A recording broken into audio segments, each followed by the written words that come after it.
Hello, welcome to Lessonface Studios. We're here today live from the West Village of New York City, and we have Yonit Spiegelman and Yoel Genin, a guitarist and Lessonface teacher, here for our live performance. We hope you enjoy today's performance.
Nice. Good morning. Good morning. What a way to wake up. Yeah. Thanks everybody for joining us, and thank you, Yoel, for coming My to our pleasure. Lessonface Studios. Always fun to be here.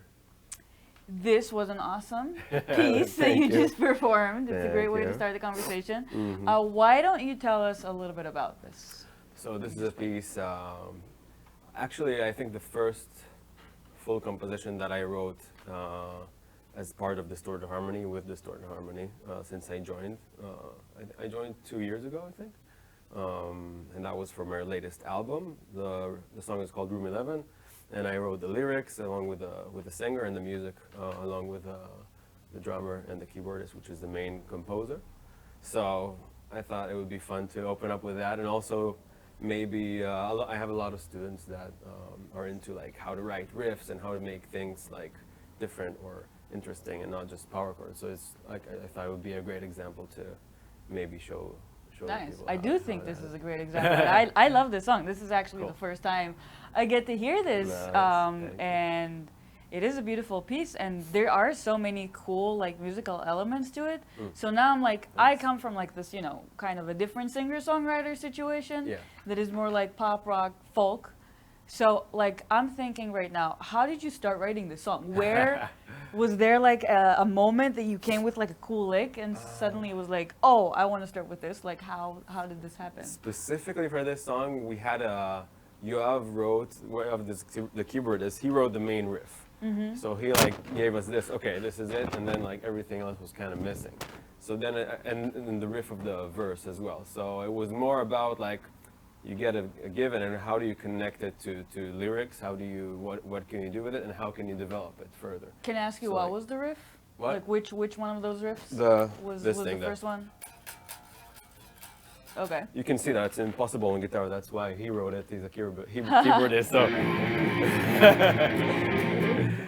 so it's this one. Right, and, right on the first fret. So yeah, it's like almost. exactly, almost there, but you just can't. So I blame him for that.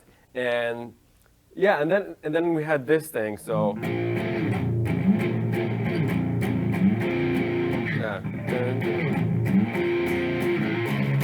And the challenge here was to write something corresponding to that in the lyrics, and then also find a chorus that's going to be contrasting to all this kind of thing, and perhaps I thought it would be nice to have something more melodic and harmonic, like kind of quiet for a second. But yeah, I mean, usually the way I go when I write these riffs, I mean, I talked about it here as well, and it's kind of the same thing. I love different scales and weird scales, so for me it's just like, oh, I like this sound. A scale for me is like, it's like a portrait of a sound, you know? It's like, this is what you can do with it. And then I just play with it, and usually with like some type of rhythm that would kind of not be even with like the rhythm, and then it creates some interesting stuff. So that's how. Nice. So How it's that mostly usually riffs. happens. It's like you start with a riff, Yeah. and that yeah. kind of inspires whatever to just like boom, go out into a song. I like that. I'm Definitely. gonna try that too. Do it. Awesome. Well, thank you so much for explaining about the process of writing this cool song. All right, so we're gonna start with some questions. You ready Let's for it? do it. Yeah. Awesome. So my first question to you is, so like, what made you pick up the guitar? I was already, it was when I was 12. I was already after 6 years of studying music in general. My mom sent me to piano when I was 6, and later on I wanted to play drums, and then I learned trumpet because of school. So I was like all over the place. You and went through all switched the rhythm every, section. Yeah. Every 2 years I switched. And we had a guitar at home, but I never kind of cared for it. And I had a good friend that came home, and he learned like 4 chords or something. He started to play guitar, and that was so cool. I don't know why. It's just like, wow, I want to do this too. Now, okay, here's gonna switch instruments again. But once I started, I remember the first thing, it was just like I picked my mom's guitar, like, whatever I can. And from there, like I told my parents I want to learn guitar now, and that was the instrument when I was like, okay, this is my thing, and this is where I'm gonna stay. So it never ended since then. So Nice. that's how it started. Yeah. Nice. It's interesting. Like sometimes we feel like, we just have to choose an instrument and go with it. But maybe like sometimes it's okay to Yeah. go around between instruments. Do you still like play Definitely. only the guitar? Or do you find yourself actually going back No, to the instruments I that you mean- played before? I never went full time back to the other Mm-hmm. instruments, but I definitely learned some bass in the process. I came back to the drums a little bit with more knowledge, and like it's funny because the better you become in music in general, you're gonna be better at the other instruments that you've played before. Like I understood rhythm, so now I could play a little bit better on the drums. So it's very useful to know that anyways, especially if you compose, because you know, it's so useful for me to know how the drum works when I write drums for my drummers and all that. So it's super useful, even if you don't go back to it, you know. Yes, definitely. Know what you mean. Yeah. I don't think anybody should watch me play drums, but understanding somehow how it works definitely helps as a bass Exactly. player too, as a rhythm section musician in general, I guess. Not giving extra limbs to the drummers, you know, that happens a lot. Totally. Hands. Awesome. And like, so you picked up the guitar. When was the moment that you're like, well, I think I'm gonna be a musician? You went to your mom and dad, and you're like, Mom and Dad, this is my destiny. It's a good question. I don't remember a specific like day that it snapped because I remember myself around music and especially composing since I was like a very little kid. It was fun. I had my mom had a piano and she had like a how do you say, like a synthesizer piano thing, and I had all these sounds there, and I already had some recordings of 5 seconds. So it's like it's always been part of me, and I think it was just natural. But probably sometime in my teenager life when I was like 15 and I had my rock band in my hometown and I was like, this is cool and this is probably what I'm going to do for the rest of my life. Yeah. Nice, nice. So actually, why don't you tell us a little bit about what you've been through until you come here? So like you went to a few music schools. How was that process Yeah. going from being 15 and in a rock band and thinking like, oh, okay, I think that's it, to like today, being here with us? Cool. I think it was a long time. It's a long process, definitely. Yes. And looking back, it's crazy what I've been through. I think I took music seriously back then already, and I went to, I don't know how you said it in English, but like my major in high school in music as well. Yeah, like the music. Yeah, music studies in high Exactly, school. music Oh. studies, and from there I couldn't wait to just like learn only music. I thought it would be so amazing to like, instead of history, mathematics, just like music. What could be better than that, you know?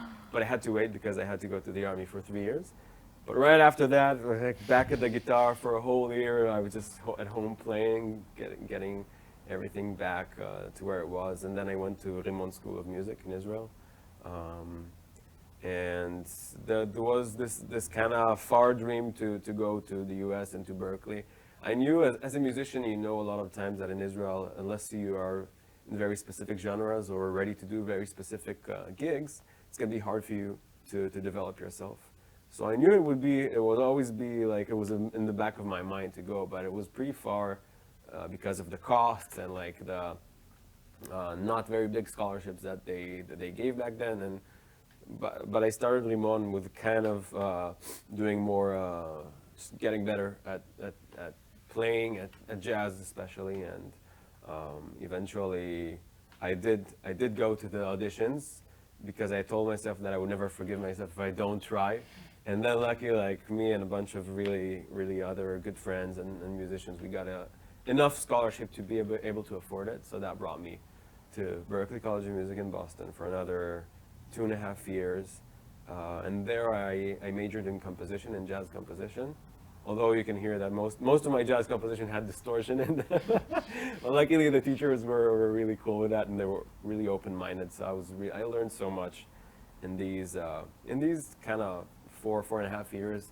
First of all, getting better at guitar a lot, like gained so much knowledge.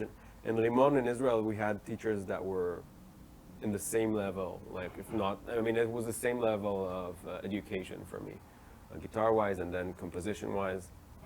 And I really learned a lot of things. And then after that, I had my OPT, which means I could work in Boston for a year, and here I am in New York now, artist visa, and ready to like go for it and keep doing music for a living. Nice. Well, congrats. Yeah. This is definitely a big deal. Yeah. Yeah, that's an amazing process, and I like how, I think it's a great example for people watching that you've had so many different ways of learning and becoming a better musician. And I feel like we always try to become better musicians, even when before we go to, the traditional music school, or after we go to the traditional music school. There's always like work towards it. And I think that it's a great example that, you started as a kid and you had regular music lessons, and then you had a year by yourself just trying to get better again after a little break, and then one music school to a different music school. I feel like it's all like you can always get better, and it's something that can inspire young musicians.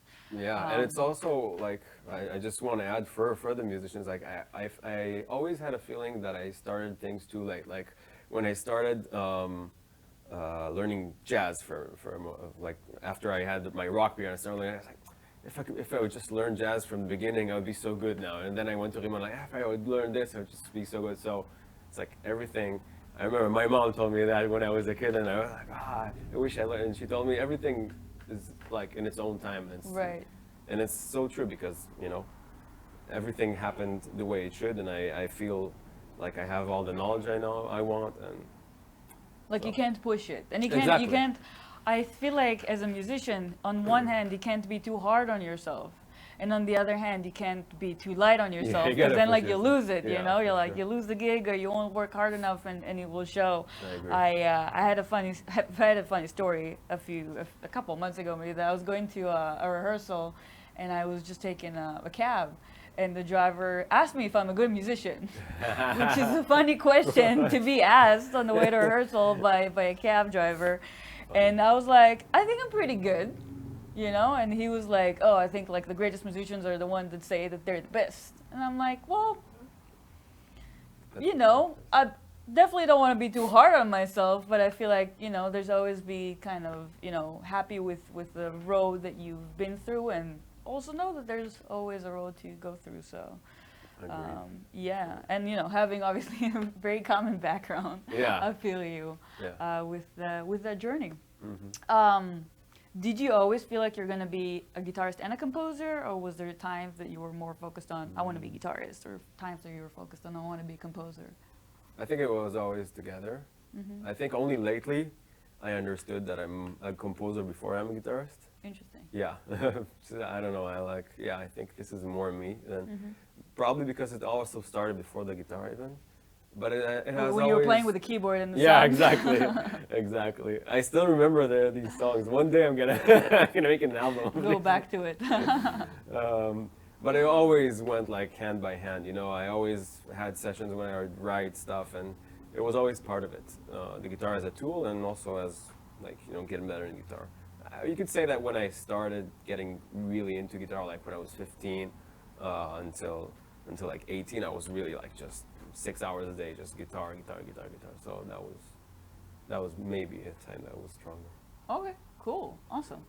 I do have another question for you. So, speaking of your composition and your guitar playing, your music today is based on and influenced by a lot of genres. Just to name a few, we have metal, which we've heard, rock, jazz infusion, you have Middle Eastern, Indian music. How did you get so like well versed in all these genres?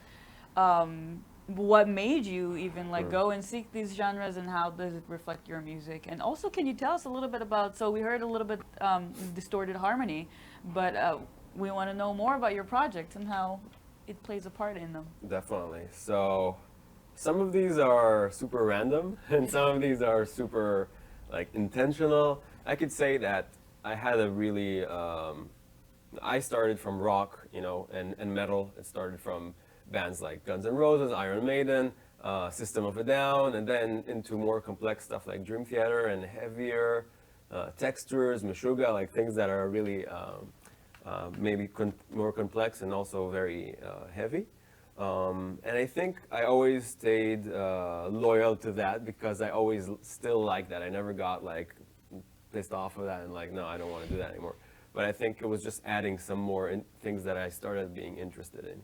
For example, the jazz, that, you know, after a while, okay, you write all these riffs, but you gotta expand your knowledge, and like harmony is something that always fascinated me, and I have found that hunger, like in jazz, like I could find all these cool colors and things that can happen, and I can just like add it to the pack, and that's what I always try to do. I always try to combine everything that I know. If it's so one of my projects that I started at Berklee was HAGO, and that's my other band, and there, I think that's kind of my baby so far, and there I really try to connect all these things like jazz and harmony of fusion and the metal riffs and all that stuff that I still really like. And then I think only when I came to the US, I actually acknowledged myself as someone who also plays Middle Eastern music, because when you're in Israel and you're there, so it's like you grow up with it and it's in your brain, it's in your heart, but you never try to express this because it's just whatever is around. And you try to learn the other stuff. You try to learn the rock, you try to learn the jazz and the things that they do over there. And then you come here and like, oh wait, this is like my specialty maybe. Maybe it's something that I can show that no one else has. And only in Berklee I realized that, and that was boom. Like, and since then I've been adding it to the mix as well. And Indian music was just random because I had my good friend and drummer, Yogev. We were in Berklee together, and he told me about this amazing ensemble that he went to, Indian music and really cool people and amazing musicians, and he told me to come in and join, so I never left. I'm an alumni, and I'm still in that ensemble, and we still have concerts and stuff like that, so I'm still part of that band, and it's amazing, and that's how I got into Indian music, and I feel like I also gave them a little bit of my metal aspect and stuff like that. Like, we just did an arrangement for a Metallica song, which is going to be out soon, actually. Nice. And yeah, and there's even dancers for that, like, crazy project. So I guess like it goes both ways, and I think that's all the genres that we're Nice. talking about, right? Yeah, I love that it's like every one of them is like kind of coming from a different place. Like it doesn't have to be, oh my God, I like this genre, I'm just gonna spend day and night like playing this. It's also just like things that are around, and Middle Eastern music, who's like, I feel like in America the equivalent is kind of like country music, that there's so much of it that sometimes people would just like, you know, True. try to stay away just because of the quantity of it, but there is qualities to it. There's great qualities to it, even if it's something that, you know, sometimes you hear so much that you can't even hear that anymore. Yeah. But yeah, so like I love how everything came together, and I think it speaks for itself when you said before you went to jazz composition and just like distortioned your way into it. It's kind of like this putting everything together, and definitely for whoever is watching right now and didn't listen to Yoel's and HAGO, I highly recommend. I've heard a lot about it and I've heard it many times, and it's a great project Thank that you I very haven't much. heard a lot of things like it, so it's really cool. Appreciate it. Of course. So let's talk a little bit about teaching. We do have some questions from the audience that we will address very soon. So you are an extremely popular teacher on Lessonface. Good to know. Congratulations. Yay. So I feel like let's talk about guitar lessons in general. Okay. I feel like there's a lot, well, from what I've seen, you know, people pick up the guitar, right? So we talked about like, you know, being 15, kind of playing rock bands. I feel like the common thing, even with all the tools that we have all around, you know, YouTube and everything, I feel like from what I've seen, a lot of people get stuck in like the chord zone. You know, you learn how to play the open chords, you learn how to play the bar chords, and then it's like, okay, like what else, what next? Do you find that there's something specifically that you address with the students that is kind of like, well, maybe not a magical, you know, element that boom suddenly will make you like play better, but is there like a word of wisdom that you feel like you share as a teacher in those moments? Yeah, I think a lot of the students actually come to Lessonface to break out of that zone because they feel like they need a teacher to guide them. So that's like, first of all, number one tip, go to a teacher, because that's really what's going to push you.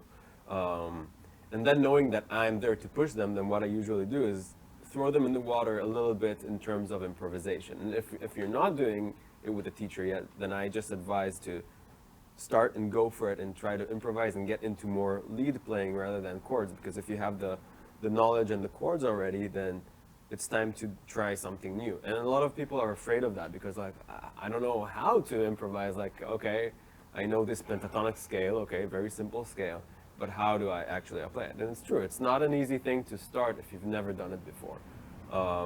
And a lot of people, when I tell them to actually do it, then they're pretty much stuck in the going up and down in the scale, because that's what they know so far. So first of all, try it, and it's not as hard as you think. Improvisation. Yeah, I would go into improvisation a little bit, because that opens up a world of soloing, of like lead playing, of learning scales and not only chords. So if you really want to be more than just like, you know, playing the chords, then that's a really good way to break out of it. And specifically, I think if you do feel that you're just playing the scale up and down, then there's a few things that I do with these students to kind of open their mind. So the first thing is it's a 3-note exercise, I call it, and I actually learned it from jazz composition. But since improvisation is composition on the spot, basically, so I tell them, okay, we just need small musical sentences, right, of 3 notes. Okay, just 3 notes. We stay in the pentatonic scale, the first position, and you play 3 notes at a time. It doesn't have to be the same 3 notes, of course, it can, but then it can be many different ones, right? So, but 3 notes at a time. But, yeah, but it's like it has to be 3-note segments, and then you think, okay, so we're really limiting ourselves to this thing, and then you have to think how to make it interesting, right? So, for example, changing the pitch. So you change 1 note, you change all the notes. Changing the rhythm. Do you want it faster, slower? And then we discuss that, and we make a huge list of what can we do to make these better and to make it interesting. And then you just you sit with this list and you try to improvise, and you're thinking about all these things, and hopefully that pushes people to be creative and to kind of start learning that aspect of like how to start improvising. Interesting. Yeah. Cool. Well, thank you. I think it's an awesome answer. Cool. So we have improvisation. So I would say that's what you, I guess, work a lot with your students. Yeah, and usually they're totally surprised by themselves by the second lesson that they do that. They're like, wow, okay. You know? Yeah, it's a very, I agree. It's a very funny process. I was just doing it myself actually yesterday, teaching as well, because, there's improvising with bass, of course, as well. And I feel like sometimes people are surprised by the fact that, okay, it's not just something I learn and then I do. It's like a way to express yourself, which you don't even realize exists in instruments. Right. And then I feel like once you realize it exists and you can actually do something that is your own, it's like, whoa. That's like a different game, and I guess that's what also changes the sound and your whole approach to the guitar, and maybe even a motivation builder. Yeah, for sure. You know, because there's something like, wow, that's a new thing that's cool, and I didn't know until now. Definitely. So being said, I guess this is what your students practice a lot, but we're talking before about growth and us, and kind of even when being professional musicians, like we keep on improving ourselves. Is there anything that you practice every day? So what do first you of all, practice? I What wish, does the teacher practice? The gossip. I mean, I feel like I practice a lot more composition nowadays rather than playing. Unfortunately, I wish I would have. I'm really trying to get back and have my like hour, 2-hour practice of guitar, and I'm gonna go back to it and like go back to that routine. It's since Berklee actually that I haven't had that like regular routine. Because it's funny, you go to a music school and then you stop playing. You stop practicing. You play for your rehearsals and you have so many other things going on that it's hard to actually keep track of that. Unless you're a performance major, actually, and then maybe. But yeah, so I feel like I practice composition more. And lately, for the past 2 or 3 years, I've been getting a lot into electronic music. So I've been practicing a ton of that. And I haven't had like the guts to break out with it until like a short while ago, and it's going to happen soon. There's going to be cool stuff coming up from me that are very different, but still me, but very different approach to what I've done so far. So that's what I'm practicing a lot. I'm practicing a lot of sound design and electronic music production, and how to incorporate my guitar and my knowledge into that. Yeah, that's again, this is, I feel like, a very interesting way of getting into it. I of course, when you're a professional musician, sometimes it's really hard to find that hour or 2 to practice a day. And maybe like, people think that we sit down and we practice like 6 hours a day. It's like, no, we play, but we work, we teach, we perform, and we do what we do. And I feel like we kind of have this level that we keep up, but it's really hard to push above once that's what you do 24/7 as a job anyway. But it is interesting. So you do have, like, I keep on saying more and more like cool projects coming up for you. And before we get to the audience questions, so my question is, so we talked about some of your projects, but I don't know if some of you follow Yoel in social medias.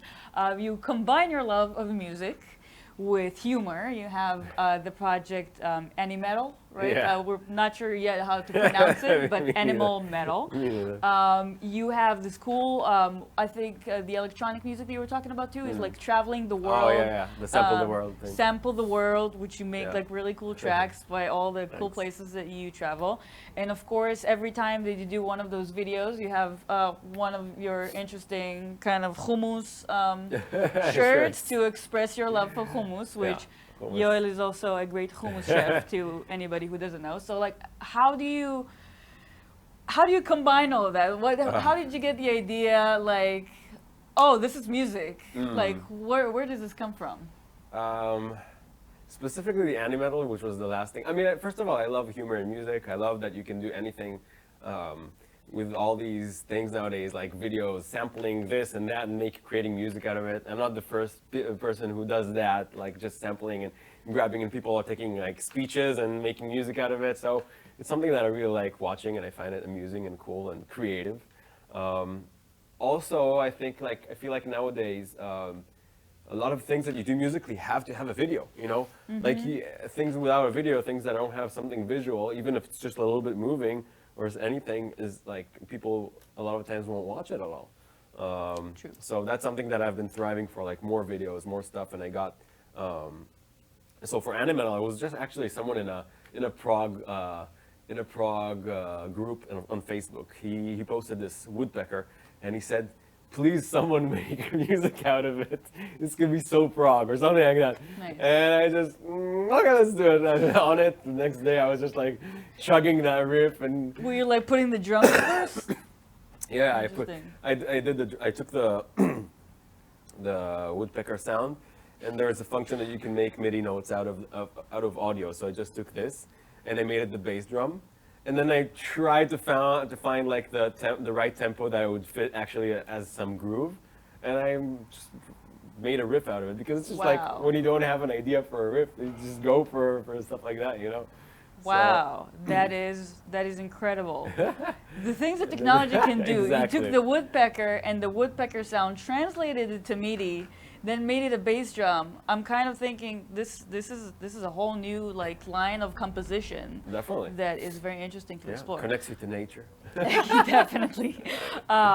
Amazing. And so you do like how do you do it with the travel of the world? So you take like different sounds and you that was different. Yeah, too. Yeah, I just thought that it would be cool, and at that time I didn't see anyone else that did it, so I just had this idea of, also since I was getting into electronic music, and that also involves a lot of sampling from anywhere, from people just like walking with a microphone like this one and you know, picking up sounds. So I said, why not pick up video as well? And I was actually starting to watch, just to enjoy like bloggers and the internet and things. I think a person that inspired me specifically was Nas Daily. Everyone knows him right now, but when I found him out, he was just like, I think, I don't know, 60,000. It was at Video 60, I think, and he had a few hundred thousands of followers, and I was just following him every day, and it was super cool. I said, okay, what if I needed to do so? What if I was to do something similar, but from my perspective? So definitely music definitely has to do with something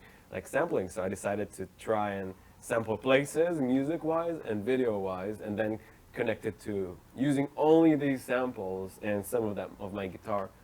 Connecting it to a musical piece, and I just enjoy it so much. That's just the challenge and everything, and the outcome is definitely something different that you would get otherwise. So that was a really cool thing that I just kept going because it was so fun, and it started from places, and then it was also my guitar company, where it was built. We just took sounds there of like the machinery and did something out of that, and we're even gonna have hummus soon for that. Yes. You're gonna have a hummus sampling track. Hummus. Yep. So. No, you've heard it here. There's stuff to look forward to. Get ready for the hummus track too. Definitely. Awesome. Well, thank you for sharing this.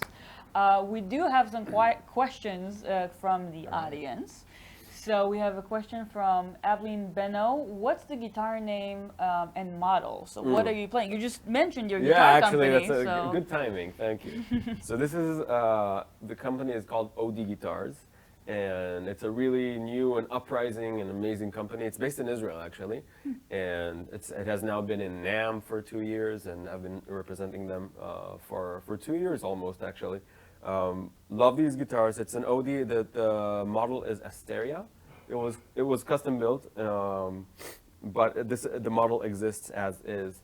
And actually, all the guitars that you order from there are custom built and made to the order. So it's like it's handmade, and all the details are like worked through. So I chose everything. I chose the top that I wanted. I knew what I wanted for the wood inside. And I mean, it's also like a piece of art. You could see like Yeah, what is it the way inspired looked. from? It's Like I think an he animal? does natural geometrics and stuff like that. And it's, yeah, he's the mastermind behind it. I didn't choose the shape, or I mean, I chose out of a few, but he was really the one that designed the whole thing. So this is OD guitars, if you're interested. I love it, and it's one of the most comfortable guitars that I've ever played too, especially the ones that are fan frets nowadays, which means that you see that like this angle that the frets Yeah, have. the angle is changing. Yeah, that's basically so you can have lower tunings on the top strings. Like for example, I'm in drop A right now,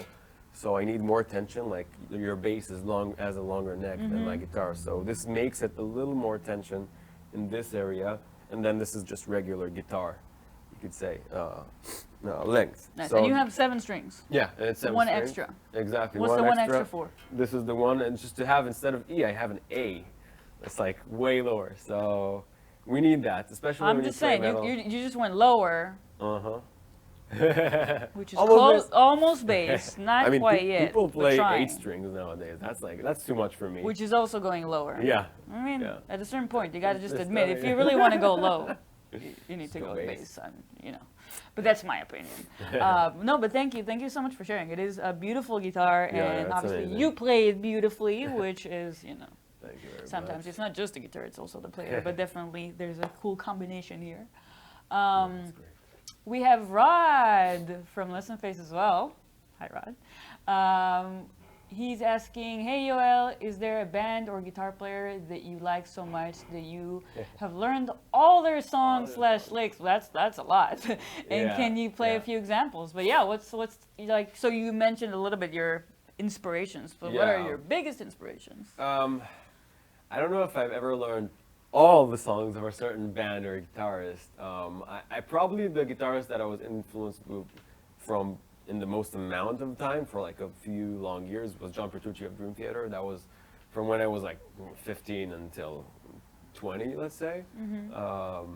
I don't think I remember most of the stuff that I learned from him or like examples. Is there a technique though that you were trying Yeah, to get from him? mostly alternate picking is where I picked it up from. Like if you talk about like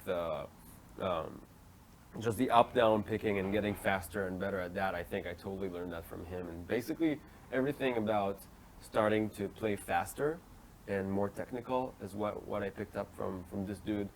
Before that, I was Slash from Guns N' Roses and stuff like that, so it was less technical, and that's where it started. And from there on, it picked up to people like Alan Oldsworth and Pat Metheny and Guthrie Govan, more of the fusion and jazz players that influenced me. And I learned a lot of their solos and stuff like that. So that was a lot of that coming from there. After that, it was also like non-guitarists and saxophone players, whatever. I don't know, anything goes. And So known specifically that you went through all their catalog, yeah. I was never like except for this Dream is Theater. my god. Yeah. Even with this, I was like, okay, these are really cool, but I was never like too much of an admirer person. So it was just like picking up on different things, and I think that's what gives you your own sound eventually, because you like many things, and then you are the combination of these. So it's important to not cling on one person, in my opinion. Like go hear out even different genres of music, classical music, I don't know, Arabic music, whatever, Right, and at the same time try to imitate what Yeah, they're yeah. doing. Just try to imitate other kinds of music that you're not completely familiar with. Yeah, That's I agree. Cool. We have another question from the audience. So, what is your ideal? That's a very special question, I have to say. Maybe it's one of my students. Maybe. What is your ideal student? Any advice for students interested in online lessons in terms of equipment, approach? My ideal student, and I think any teacher's ideal student, is someone who, first of all, does their homework and is really enthusiastic about what he's learning. I think the moment you get someone Amen. right, Yes. it's all we need. We need you guys to be all in for it, and even if you don't have, even if it's not going to be your profession, or if you don't have, you have a limited time. But the moment that I see that a student is like, he has fire in his eyes about it, and he's going to practice what you give him, and he comes in and he's ready, like, hell yeah, okay, let's keep going. And then I give him, and there's an endless route here that we can go. And the moment that you see someone that goes with you, then you will get out of your comfort zone, and you'll do way more for him or her as well. So I think just, the moment you put the effort, then we do it as well. So that's the ideal student for me. In terms of equipment and approach, that's what I would have in an approach. It's like the more motivation and the more time you put into it, the better you'll get, and the better we'll be able to teach you guys. And equipment, there's no must specifically for lessons. As long as you have your basic video camera and microphone, you're already okay with having the lessons. And then I would just have a simple way of maybe playing back stuff on the computer, backing tracks, like a nice set of speakers and a decent amp for practice. You don't need a 400 watt for a speaker cabinet behind you or anything. That, like, you can go pretty simple. I don't even have an amp now at home. I have simulators in my computer, so nowadays you don't even need that, maybe. Interesting. Don't even have an amp. That's I guess sometimes we give ourselves excuses of like, oh, I need a better guitar. I can't really practice it. Yeah. But it's like, it's whatever. You can do it, anything with whatever you like. And obviously having lessons online is so easy nowadays. Exactly. Especially on Lessonface. And the students, it's just like we always build things, I feel like, one on top of the other, and then if somebody doesn't do their homework, it's not like we're offended. We're just like, well, we can't really take you anywhere if you haven't done the work. And that's, as we also experienced ourselves, it doesn't have to be 6 hours of practice every day. It's just like wanting to go further, which I feel like is definitely where it is. And I think that, sorry. No. You go. I just think that consistency is even more important than, like, okay, if you don't have 6 hours, you don't have to practice. You just want to be like, it's your fun thing to do. But even it's better for us if you do it 30 minutes like every 2 days rather than like 4 hours and then not touch the guitar for the rest of the week. That's also something that I guess they should know, that if you practice every few days a little bit, that's going to have a bigger impact, and that's going to make you consistently better and just maintain that routine. Yep, totally agree. Yeah. Cool. Well, with that note, I believe that we're going to jam a little bit more now. Let's do before that, so thank you, Yoel, for coming to our studio. Thank you guys for having me. It's fun. And you can find online lessons with Yoel on Lessonface. We're giving online lessons not all through the week. You have your availability there. And all your projects are mentioned there as well. So again, thank you so much for being with us. I'm gonna grab my little toy. Yeah, no, you Don't have the 8 strings, but I do have 4 of them that are pretty low. And we're just gonna do a little jam. Mm-hmm. So yeah, this is something that I've been getting into lately as well. I mean, lately, it's been already a long while that I've been doing these things, but this specific groove is in the quintuplet. So it's a 4/4 groove. It's like anything else, but the inside of the groove, the subdivisions are, instead of having 16s, instead of 4 16s, we have 5. So it kind of pushes it a little bit kind of denser and a nice groove. And if that's influenced by a pianist called Tigran Hamasyan. That's probably my latest big influence, if you would talk about that, because I was really into his composition and playing and everything like that. So I just like putting a drum track, and thank you, I have you here to play bass with it. It's even better. It's always more fun to practice together. Definitely. I wonder, let's put the track, I want you to count and show the people at home. Like how does it sound like? Yeah. And then we'll start jamming on it. Yeah. So it is a 4/4, right? It's, you can say it as 1, 2, 3, 4. But inside, instead of having 1, 2, 3, 4, 1 E and 2 E and 3 E, and you have taka taka taka taka taka taka 1, 2, 3, 4, 5, 1, 2, 3, 4, 5, 1, 2, 3, 4, 5, 1, 2, 3, 4, 5, taka taka taka. And then when you play these, it kind of, you can make really cool things rhythmically and kind of vary it and do cool stuff.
That Kapara. was fun. No, kapara. Love it. Cool. All right.